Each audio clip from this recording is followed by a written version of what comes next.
Your chemistry classroom, my YouTube channel learn Chemi. प्यारे बच्चों, आज हम इस वीडियो में बात करने वाले हैं एक्सट्रैक्शन ऑफ मेटल्स के बारे में, various procedures to extract metals. अब हम इसमें सारे के सारे स्टेप्स की बात करेंगे।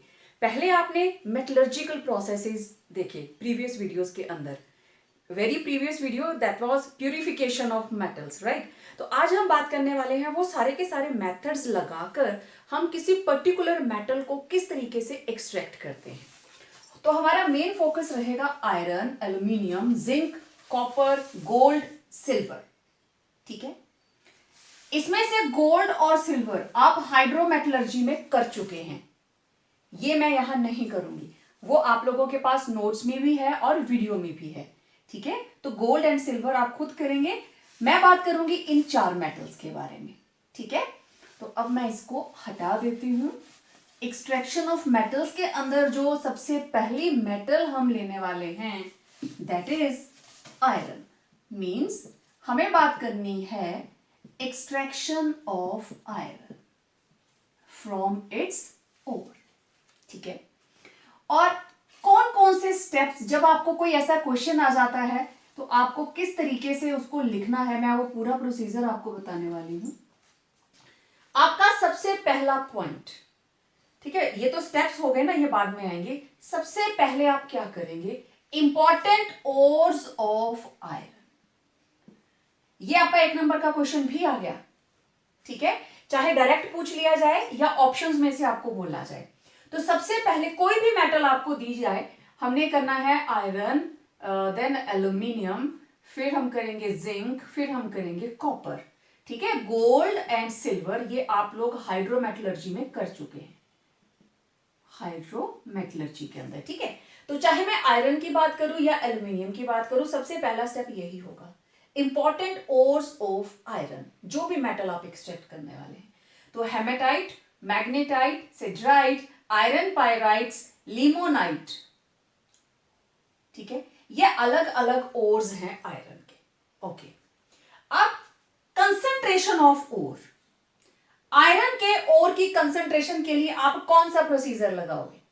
अगर आपके पास मैग्नेटाइट है तो आप यहां पे, अब मैं ज्यादा डिटेल नहीं लिखूंगी, फर्स्ट स्टेप के अंदर आप कंसंट्रेशन ऑफ ओर करेंगे।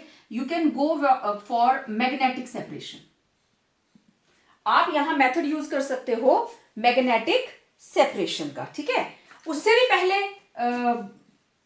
मैग्नेटिक सेपरेशन से भी पहले आप क्या करेंगे, crushing and grinding. Crushing, grinding, और जो पाउडर्ड ओर आपके पास आ गया, it is concentrated by gravity separation,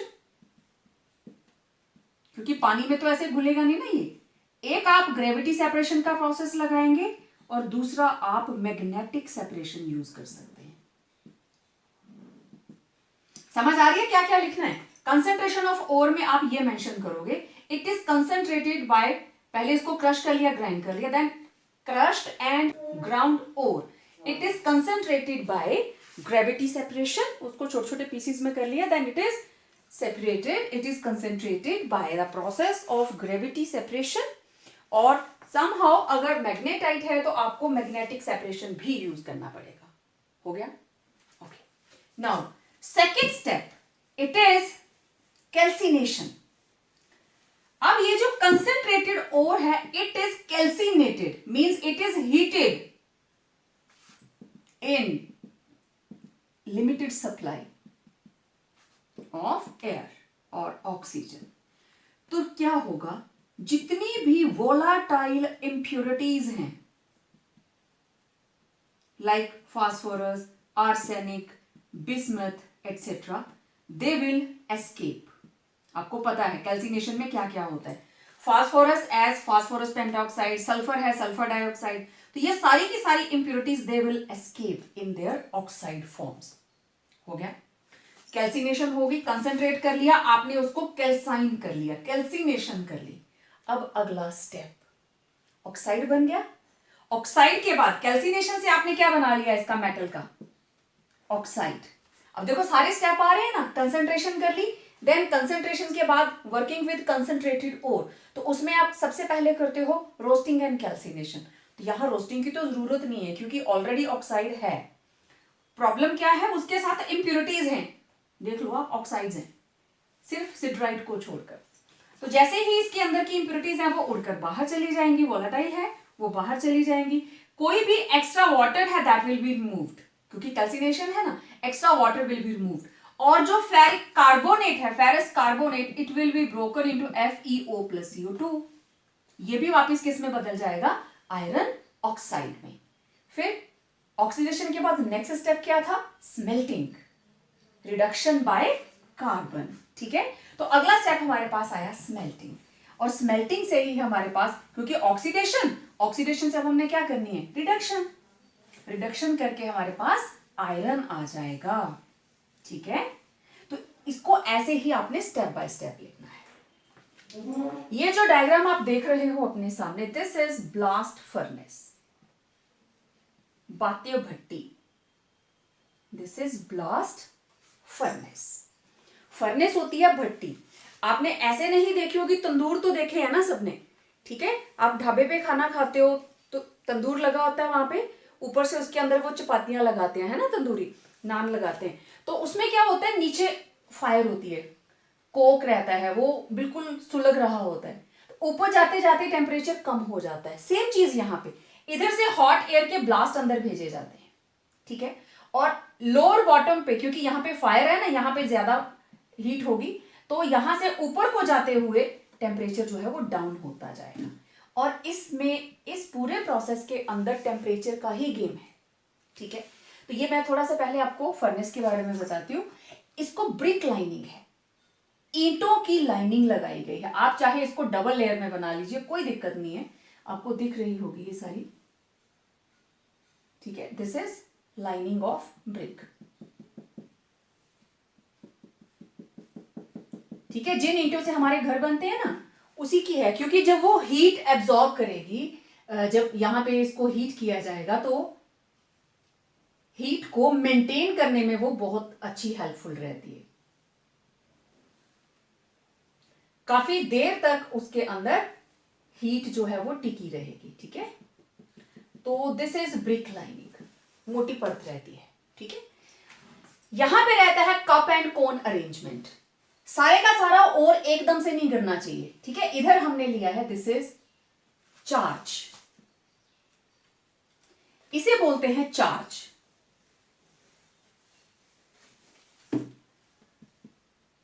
और चार्ज में हमने क्या क्या लिया है, चार्ज के अंदर है ओर। ठीक है, चार्ज के अंदर हमने डाला है ore plus limestone, limestone plus coke. Limestone calcium carbonate, coke carbon, और ओर जो भी ओर आपके पास होगा, दिस इज कॉल्ड चार्ज। और इसमें ओर रहता है 8 पार्ट्स, लाइमस्टोन हम लेते हैं 1 पार्ट, और कोक जो है it is added by 4 parts, this is 4 parts. तो इनकी ratio, this is 8 parts, 1 part and 4 parts. Clear, और इस रेशियो को हम बोलते हैं चार्ज। यहां ऊपर से हमने इसमें चार्ज डाल दिया, तो आप देख रहे हो कोक भी इसके साथ आ रहा है, तो इस जगह से ये चीजें यहां तक पहुंचनी शुरू हुई। ओके, अब आप देखो यहां पे मैंने टेम्परेचर्स की जोन्स लिखी हैं। सबसे लोएस्ट बॉटम के ऊपर टेम्परेचर की रेंज रहती है अराउंड 2200 केल्विन, तो इट इज 2170 केल्विन, 2170 केल्विन। ऊपर जाते जाते टेम्परेचर लो होता जा रहा है। ठीक है, ये जो रेंज है 500 to 875, this is known as reduction zone, इसे बोलते हैं रिडक्शन जोन। ठीक है, और ये जो रेंज है हमारे पास 2170, this is called combustion zone. आपको पता है combustion, oxidation.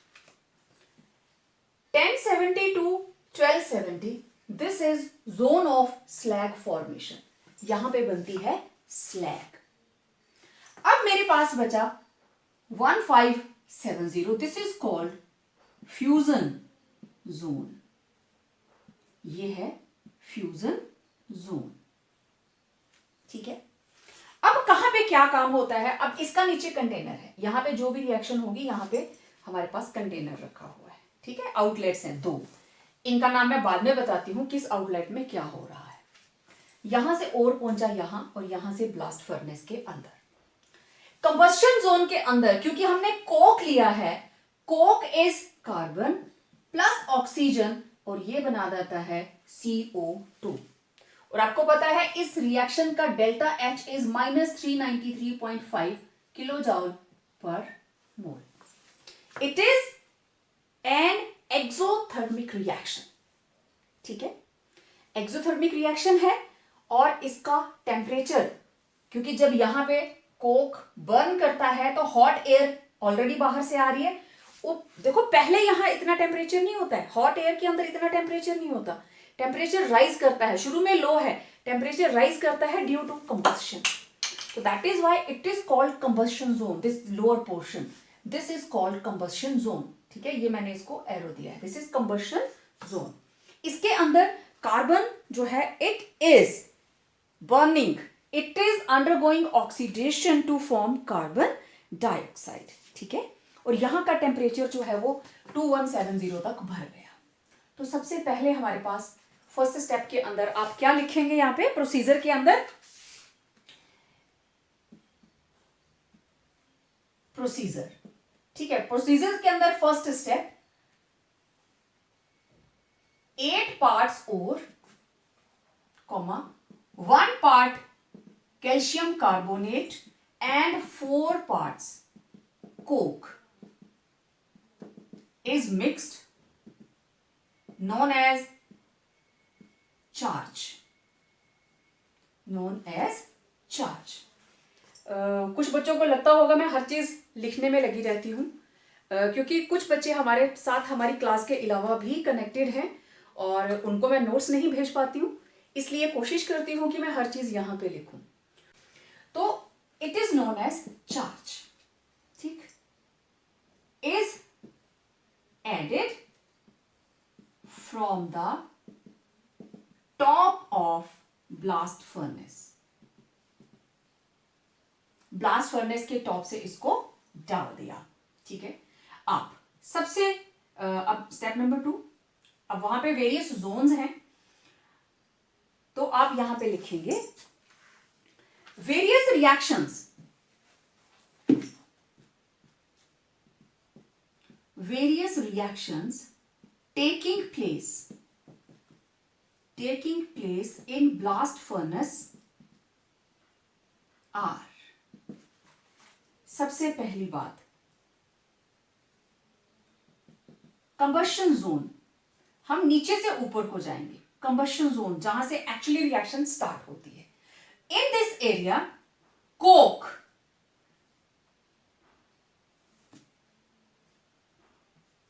undergoes combustion, that is carbon plus oxygen CO2 delta H minus 393.5 kilojoule per mole. As reaction is exothermic, therefore temperature rises to about 2170 kelvin. ये आपकी first zone आ गई, मैंने यहां भी लिखा है, clear? Let me check, yes, सब दिखाई दे रहा है। तो ये हो गई कंबस्शन जोन। ठीक है, आई होप आप लोग साथ साथ लिख रहे हैं। ओके, कंबस्शन जोन के बाद अब बात करेंगे हम फ्यूजन जोन के बारे में, इसमें आप इतना ही लिखेंगे, कोई ज्यादा जरूरत नहीं है। ओके, वेल, अब हम बात करेंगे next zone, that is fusion. Fusion के अंदर कौन सी चीजें हैं जो फ्यूज करेंगी?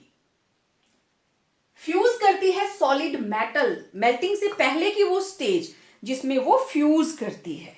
ठीक है, तो एक step number, reaction number 2, fusion zone. ठीक है, अब देखिए यहां पे कार्बन प्लस ऑक्सीजन, ये बन गया कार्बन डाइऑक्साइड। तो कोक तो हमारे पास बहुत पड़ा हुआ है, तो वो कंबाइन करेगा कार्बन डाइऑक्साइड के साथ and there takes place formation of carbon monoxide, क्योंकि स्मेल्टिंग कौन करवाएगा? Carbon and carbon monoxide. Carbon as carbon और carbon monoxide it is used in smelting. ठीक है, आपको पता है, ये चीज आपको पता है, मैं ये एज्यूम करके चल रही हूं। और जब कार्बन कार्बन डाइऑक्साइड के साथ कंबाइन करके बनाती है carbon monoxide, this reaction is endothermic plus 163.2 kilojoule per mole. Now this reaction is endothermic. ठीक है, the reaction is endothermic in nature, therefore temperature falls to 1570 Kelvin। आप समझ रहे हो, हॉट एयर यहां से आ रही है, कोक यहां पे भी है, लेकिन यहां पे टेम्परेचर डाउन क्यों हो गया? क्योंकि ये रिएक्शन क्या है, कार्बन मोनोऑक्साइड बनने का प्रोसीजर क्या है? एंडोथर्मिक। तो टेम्परेचर यहां पे आ गया। ओके, अब हमारे पास आयरन ऑक्साइड, ठीक है, the iron produced in the upper region. देखो ऊपर आयरन बनेगा, जब रिडक्शन होगी तो आयरन बनेगा, लेकिन iron oxide, iron formed in reduction zone melts in this zone. जो आयरन ऊपर बनेगा ना रिडक्शन जोन में, वो 1570 पे आके मेल्ट कर जाएगा, melts in this zone. Means यहां पे जो आयरन सॉलिड था it will become iron liquid, और आयरन लिक्विड बनके वो यहां पे आके सेटल हो जाएगा। पिघल गया ना, तो यहां से होता होगा यहां पे आ गया, तो ये क्या आया? Molten iron. क्लियर? ओके, एक और खास बात, if any Fe2O3 is left, क्योंकि ऊपर सारे के सारे मॉलिक्यूल्स की रिडक्शन हो जाएगी, दैट इज नॉट नेसेसरी।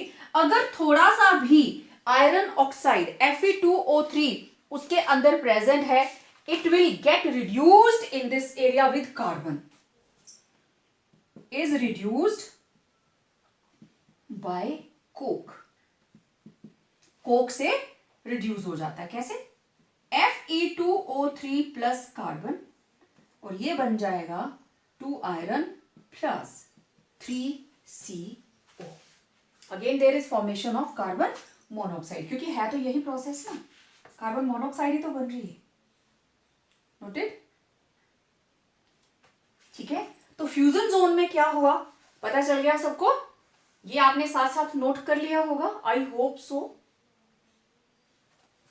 ठीक है, अब इसके ऊपर टेम्परेचर की जोन कौन सी आई? Zone of slag formation. ठीक है, तो फ्यूजन जोन के अंदर आयरन मेल्ट होके नीचे वाले चैम्बर में चला गया, और अगर थोड़ा सा भी आयरन ऑक्साइड उसमें बचा हुआ था तो वो भी अल्टीमेटली रिड्यूस हुआ, मेल्ट हुआ और लोअर चैम्बर के अंदर चला गया। तो फ्यूजन जोन के अंदर, चलो मैं बाद में रिएक्शंस लिखती हूं इसकी। अब जोन ऑफ स्लैग फॉर्मेशन देखिए, third zone slag formation,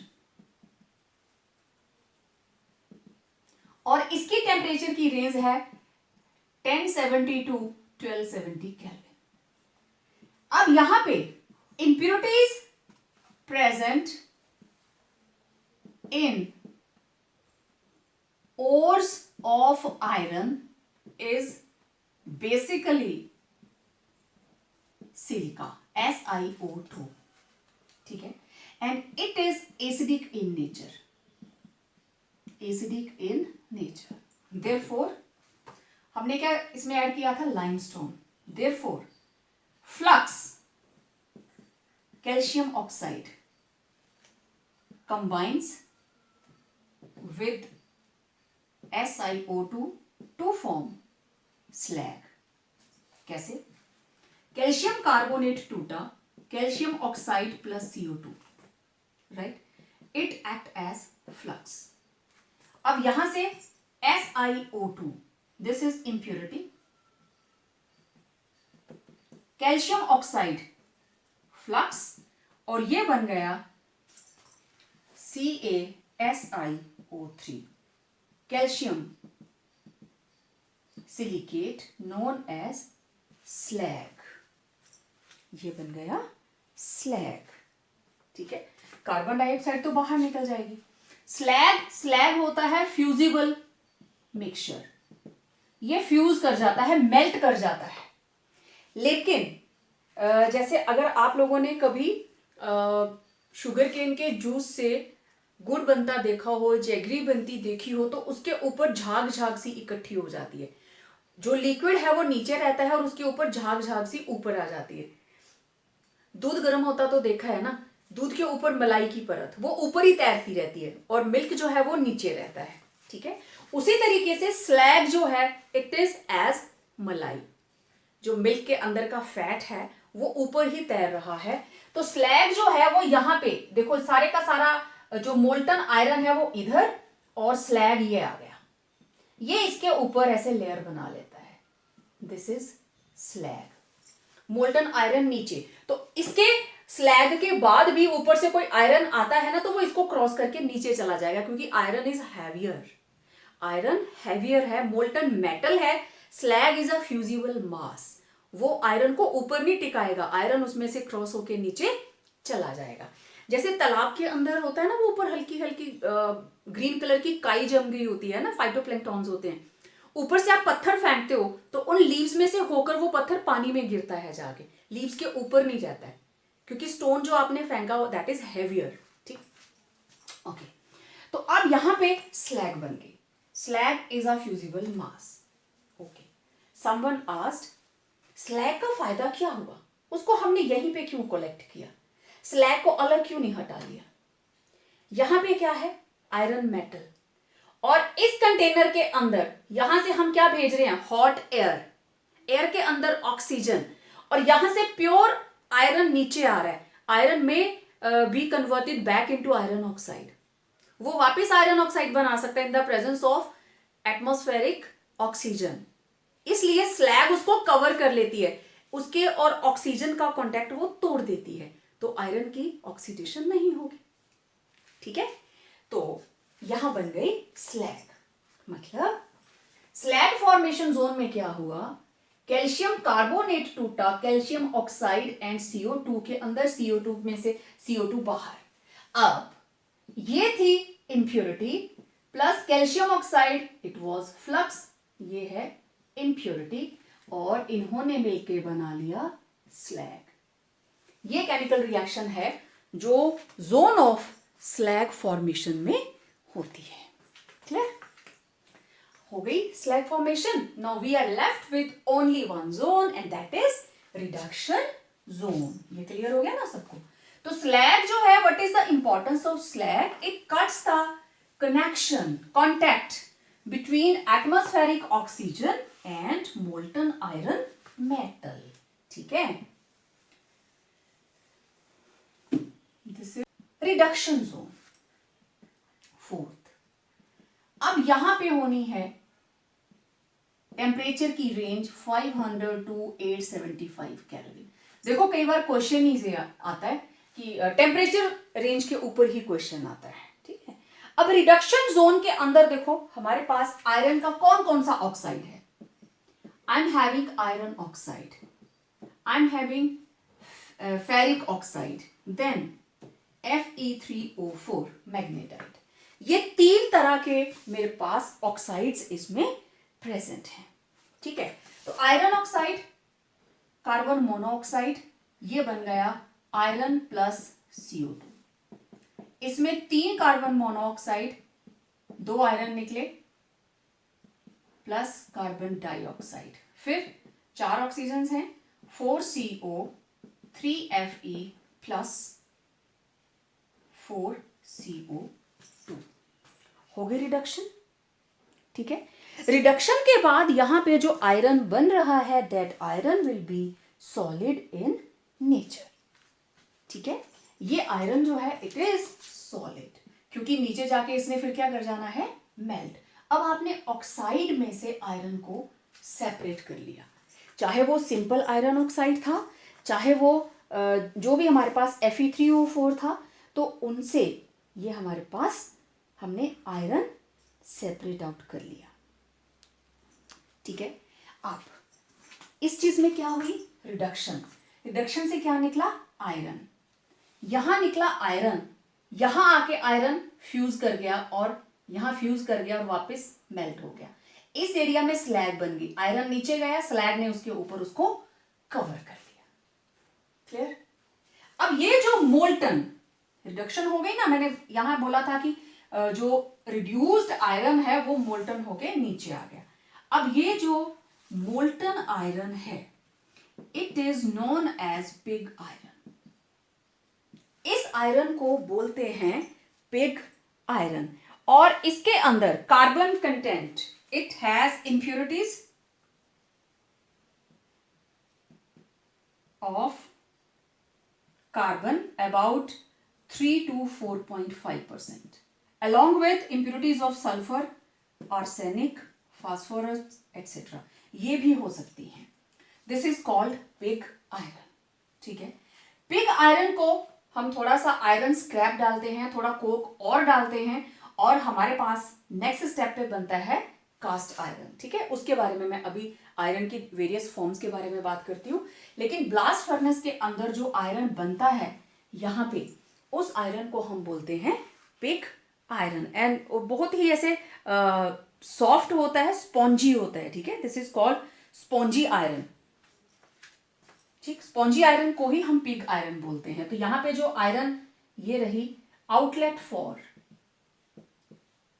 iron, तो यहां से जो आयरन बाहर आएगा this is called spongy iron. It will be called spongy iron. ठीक है, ये बनता कहां है, रिडक्शन जोन में। फ्यूज कहां करता है, फ्यूजन जोन में, और कलेक्ट होता है ब्लास्ट फर्नेस के बॉटम के ऊपर। ठीक है, फिर इसको टैपिंग होल में से निकाल लेते हैं और क्या नाम देते हैं इसको, pig iron. This spongy, spongy इसलिए क्योंकि एक के ऊपर एक फ्लेक आके सेटल होती जा रही है और वो बिल्कुल सॉफ्ट होता है, तो this is called pig iron. Pig iron से फिर हम कास्ट आयरन बनाएंगे। ठीक है, वो अलग अलग इसकी वेराइटीज हैं, उसके बारे में मैं अलग से बात करती हूँ। ओके, ये पता चल गया ना आपको पूरा प्रोसीजर। ठीक है, अब जरा ये रही रिडक्शन जोन। ये आपके पास डायग्राम आपके सामने लिखा है, कंबस्शन जोन और स्लैग फॉर्मेशन। फ्यूजन में क्या हुआ था भाई, जितना भी रिडक्शन जोन में बना हुआ आयरन था वो किस में कन्वर्ट हो गया, आयरन लिक्विड के अंदर, और टेम्परेचर क्या था 1570 केल्विन। सेट।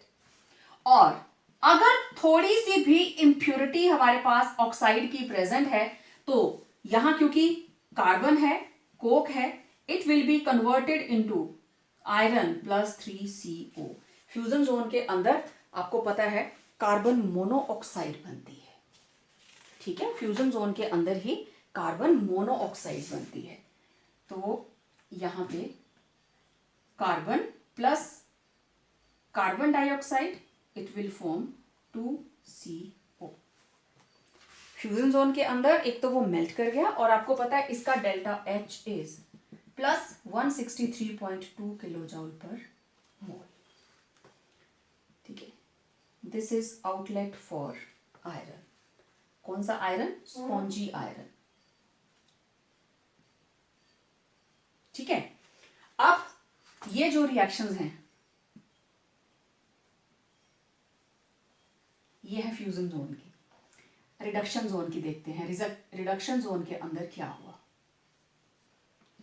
हमारे पास आयरन ऑक्साइड हो सकता है, हमारे पास Fe2O3 हो सकता है, हमारे पास Fe3O4 हो सकता है, और आपको पता है Fe2O3 से Fe3O4 बनता है। आप इसको डायरेक्ट भी यूज कर सकते हैं, डायरेक्ट यूज नहीं करना है तो आप इसको लिख सकते हैं यहाँ पे, जैसे ये दो रिएक्शंस यहां लिखती हूँ। CO, ये बन गया Fe सॉलिड प्लस CO2,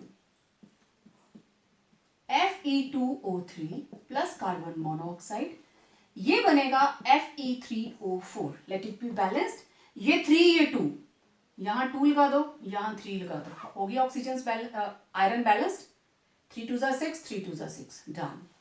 अब ऑक्सीजन देखो, 3 3 9, 9 प्लस 1 10, 4 2 8 प्लस CO2 बैलेंस्ड, एक कार्बन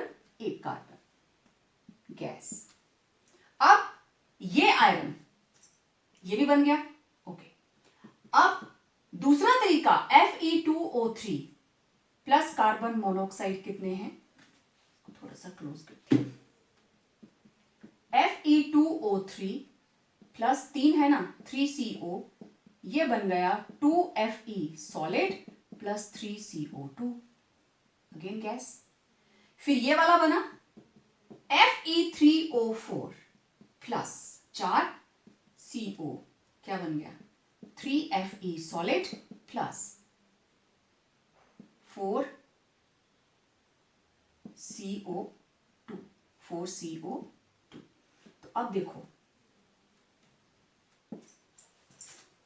आपके सामने हर जोन की रिएक्शंस लिखी हैं। जो चीज आपने पूरे नोट्स के अंदर लिखी वो इस ब्लास्ट फर्नेस के साथ वो सारी की सारी जोन वाइज सारी रिएक्शंस आपके सामने लिखी।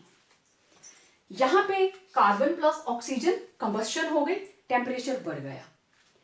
टेम्परेचर इतना ज्यादा है कि फ्यूजन जोन के अंदर there is formation of carbon monoxide. Carbon monoxide it is an endothermic process, ये हीट यूज कर रहा है तो टेम्परेचर थोड़ा डाउन हो गया।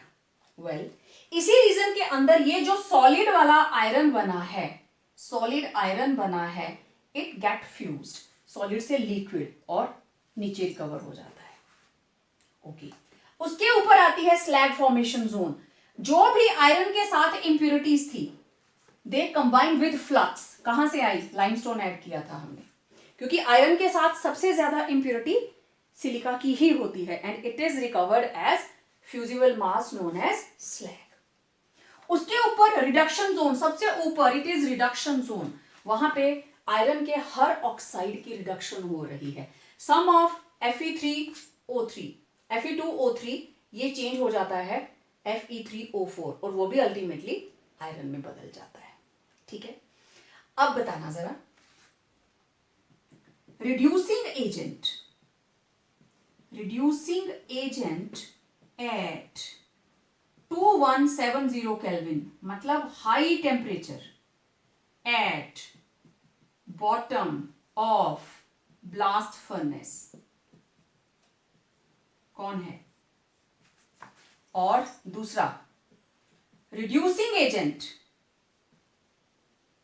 at top of blast furnace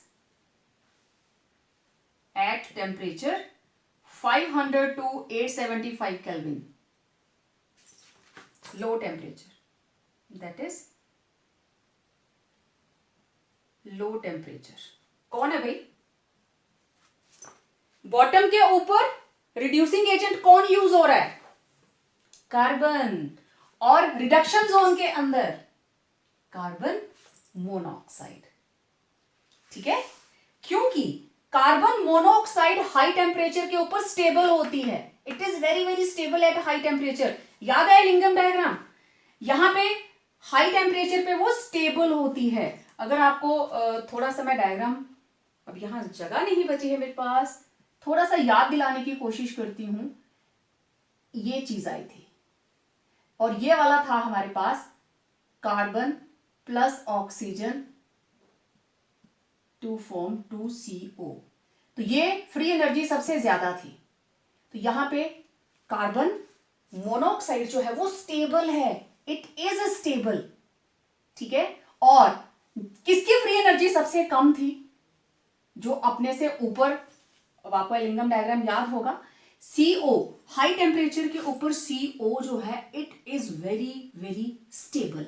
और जिस रिएक्शन में कार्बन मोनोऑक्साइड से बन रहा था carbon dioxide, it was above carbon monoxide.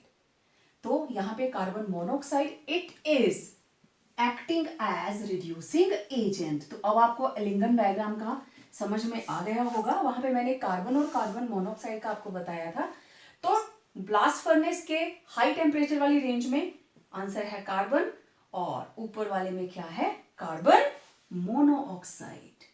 मैंने वहां भी आपको बताया था, जब हम ब्लास्ट फर्नेस की बात करेंगे, एलिंगम डायग्राम जो है वो वहां पे भी उसके बारे में हमें बात करनी पड़ेगी। वेल, आयरन ऑक्साइड, जिसमें से हमें आयरन को सेपरेट करना है, इट इज़ रोस्टेड एंड कैल्साइंड। इसकी रोस्टिंग की जाती है और कैल्सिनेशन की जाती है, ठीक है। और इन दोनों ही प्रोसेस के दौरान क्या होता है, जितना भी मॉइस्चर है वो निकल जाएगा। अगर उसमें कैल्शियम कार्बोनेट है, it will break up to give calcium oxide and carbon dioxide. और अगर आयरन सल्फाइड है तो वो सल्फर डाइऑक्साइड बन जाएगा। इस मटेरियल को हम डालते हैं रोस्टिंग और कैल्सिनेशन के बाद, हम इसको डालते हैं ब्लास्ट फर्नेस के अंदर, ठीक, इन द फॉर्म ऑफ चार्ज।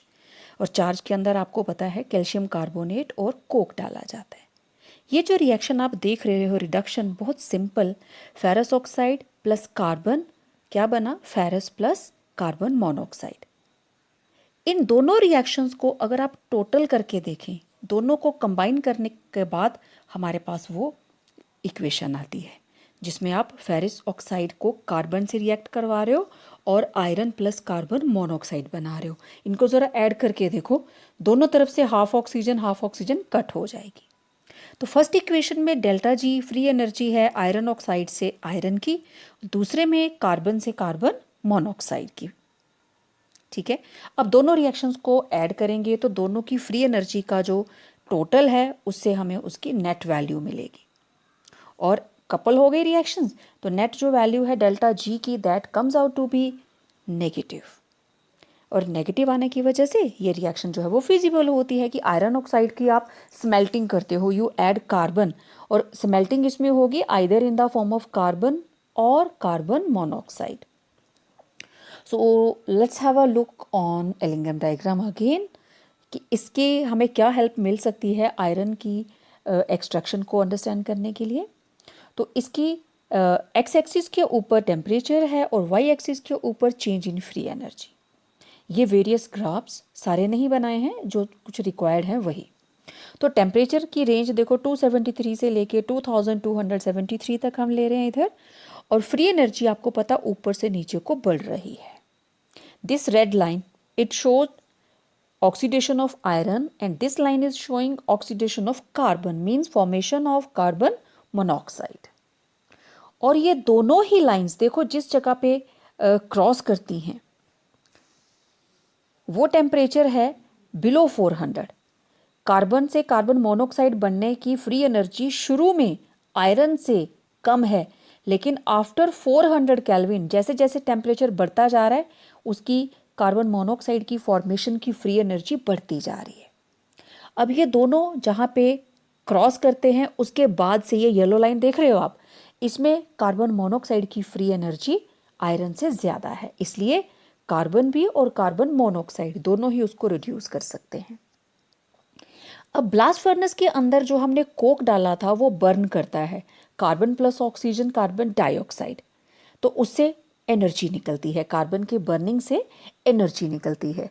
तो सबसे नीचे जहाँ टेम्परेचर 2200 है, that is maintained by burning of Coke. इसमें डेल्टा एच -393 केल्विन होती है, एक्सोथर्मिक रिएक्शन, और उसके बाद carbon plus oxygen carbon monoxide बनती है, अगेन हीट लिबरेट होती है, एंड अल्टीमेटली ये जो कार्बन मोनोऑक्साइड है ये आयरन के ओर को रिड्यूस कर देगी। कार्बन मोनोऑक्साइड ये बिल्कुल ऊपर वाली रेंज के अंदर जहाँ पे रिडक्शन होगी, Fe2O3 कार्बन मोनोऑक्साइड से बन जाता है Fe3O4, और Fe3O4 के साथ जब कार्बन मोनोऑक्साइड कंबाइन करेगी it will give simple oxide iron oxide. तो बहुत अलग अलग तरह की इक्वेशंस हैं, वो आप पहले भी वीडियो के अंदर देख चुके हैं। तो 2200 केल्विन के ऊपर अब रेंज आ गई हमारे पास टेम्परेचर 500 से 800 की। It is the lower temperature range in the blast furnace और ऊपर टॉप के पास होता है। इस एरिया को हम बोलते हैं रिडक्शन जोन। यहाँ पे रिडक्शन होती है बिल्कुल टॉप पे। इस रिडक्शन में आयरन बनता है, ठीक है। अब फ्री एनर्जी देखिए, हमारे पास यहाँ पे ये जो रेड लाइन आप देख रहे हो, this is carbon monoxide plus oxygen to form carbon dioxide. Carbon monoxide से कार्बन डाइऑक्साइड, और ये लाइन कार्बन से कार्बन मोनोऑक्साइड। तो आप देख रहे हो कार्बन से कार्बन मोनोऑक्साइड बनना ज़्यादा स्टेबल है। तो Fe2O3 it can be reduced with carbon monoxide to form carbon dioxide because it lies below. तो हम कार्बन को भी यूज़ कर सकते हैं और कार्बन मोनोऑक्साइड, दोनों ही यूज़ होंगे, बट कौन सा कब यूज़ होगा, that matters. At the range of 900 to 1500 पहले से ज़्यादा टेम्परेचर हो गया, यहाँ पे कार्बन मोनोऑक्साइड की फॉर्मेशन हुई, आप अच्छे से लिख चुके हैं इसको, और वो रिमूव कर देता है ऑक्सीजन और बन जाता है मोल्टन आयरन। कैल्शियम कार्बोनेट टूट के देता है कैल्शियम ऑक्साइड, जो सिलिका को रिमूव करता है एज स्लैग। अब ये जो मोल्टन आयरन बना, this is called pig iron which contains 4% carbon and other impurities like sulphur and phosphorus. और इसको देखो टैपिंग होल से हम धीरे धीरे सेपरेट कर लेते हैं, इसके ऊपर स्लैग की लेयर रहती है, ठीक। पिग आयरन में थोड़ा सा स्क्रैप आयरन डालेंगे, थोड़ा सा कोक और हीट करेंगे, तो ये बन जाता है cast iron which contains only 3% carbon, right. Sometimes ये दोनों ऑल्टरनेटिवली हम यूज करते हैं। अब रेब्रिबरेटरी फर्नेस के अंदर हमारे पास है Fe2O3, ठीक है। इसको हम प्योर कार्बन के साथ रिड्यूस करके बना लेते हैं मोल्टन आयरन। एक तरीका ये भी है कार्बन के साथ। कैल्शियम कार्बोनेट, इसका ये हमने क्यों डाला था, क्योंकि हमें फ्लक्स चाहिए। It is used for the removal of silica impurity as slag.